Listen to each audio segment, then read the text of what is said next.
Go. The story begins once upon a time ago in a place called Verona, Italy.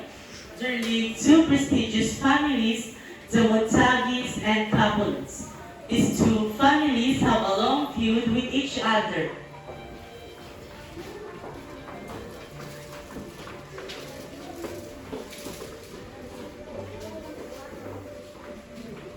One day, the servants of the Montagi and Capulets families got into a fight with each other.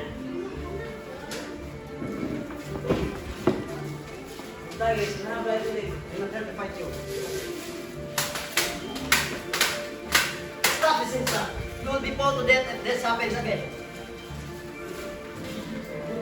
Afterwards, Montagi and Lady Montagi looked for their son Romeo. Romeo, where are Romeo, you? my son, where are you? Romeo was having went out with the leader. Bengali is sleeping now.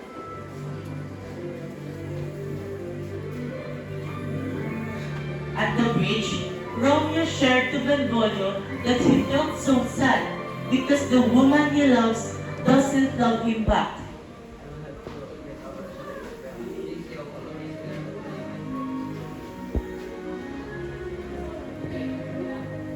On the same day, Count Paris and Capulet are meeting each other. Count Paris told Capulet that he wants to marry his only daughter, Juliet.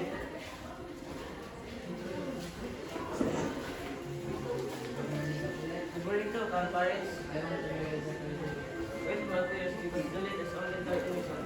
However, when being her Count affectionate and she is also interested in you. Capulet's servants walks around the town trying to invite a list of people to come to his feast. Good morning, sir.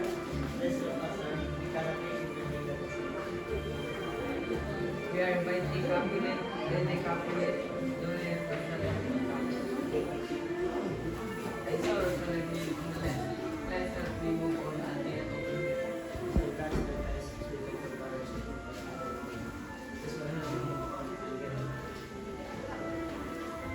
On that night, Romeo and Benvolio, along with Mercutio, crushed the feast wearing masks.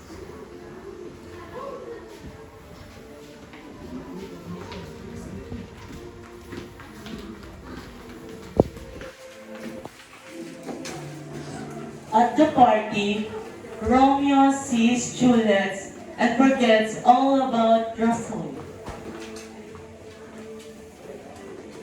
Romeo finds Juliet, holds her hand, and kisses her. After this encounter, each one tries to find out who the other one is. Much to their dismay, both are upset to find out that they are both from rival families, but they are too much in love with each other.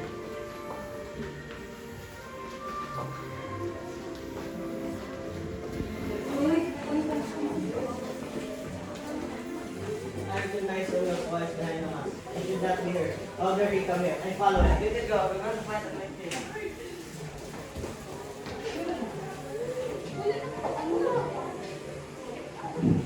After the party, Romeo left his friends and went to Juliet.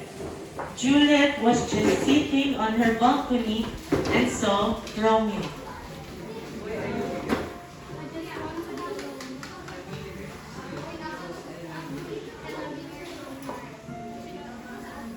Romeo, hey, but recognize your voice.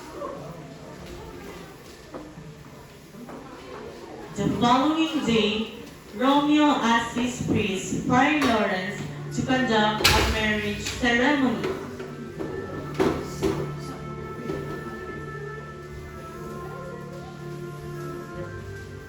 Well, Lawrence, can you conduct a marriage ceremony? Are you sure, Romeo? Well, no problem, Romeo. The next day, Romeo meets Juliet's nurse and tells her that Juliet must come to Friar Lawrence this afternoon so they can get married. Good day,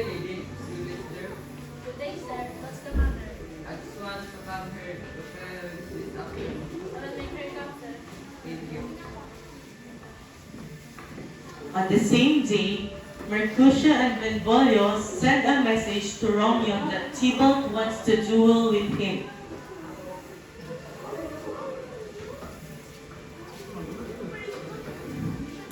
Finally, Mercutio, come here. Stop! No, Mercutio! I will never forgive what you done to my friend.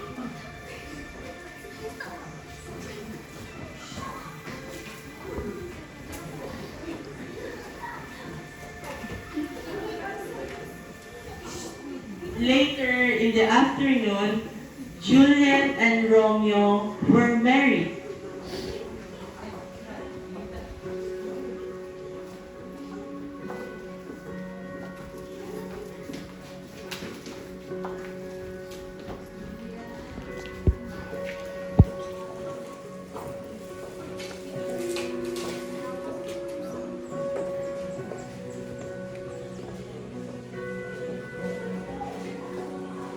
I pronounce you husband and wife. You may kiss the bride.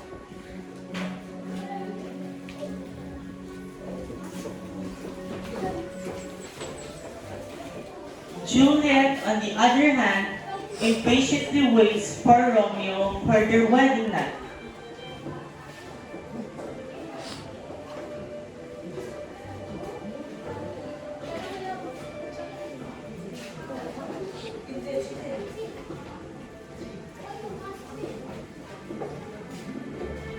Juliet, Romeo's demands from Verona has killed people.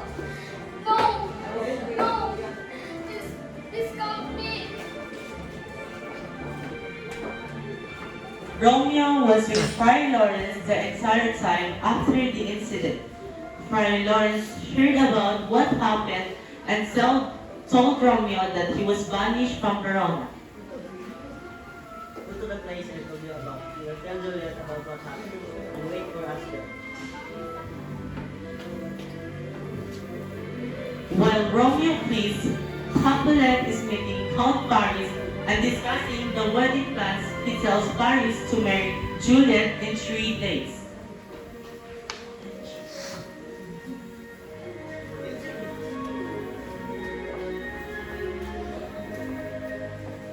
You have to marry Count Paris. I refuse to marry him. I don't want to marry him. I will disown you and not marry him. Mark my words. Juliet feels powerless, thinking she does not have a choice. She wants to see Friar Lawrence and tells him she kills herself if she cannot see her way out of her problem. Sir Lawrence, help me. I don't know what to do. I can't find a way in my problem. Drink this vial. Agree to the marriage and you will take this vial the night before the wedding. For 42 hours, you seem like you are dead. And your family lay you in your tomb. I will write to Romeo about your situation. I will wait for the when you return. And then I will take you to where Romeo is. Thank you, Sir Lawrence. On that night before the wedding, Juliet drank the vial. The next morning, she was found lifeless in her bed, in the place where Romeo resides. He wakes up hopeful to find a good news.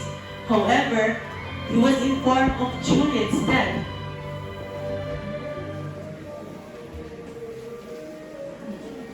Romeo, Juliet is dead. What? Romeo rushed to a apothecary to buy poison and went to Juliet's tomb. Count Paris was at Juliet's tomb when Romeo came. Count Paris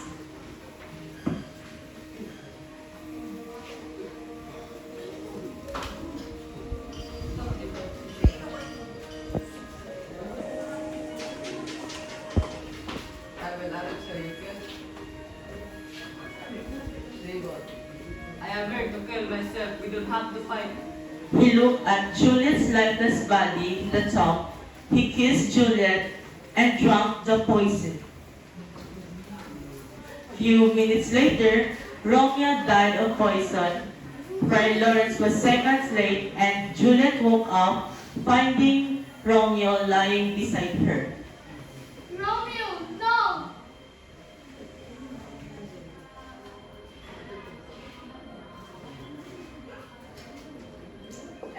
He took Romeo's dagger and stabbed her chest, ending the death of Romeo and Juliet finally convinced the feuding families to abandon hate and embrace love, and they are reconciled.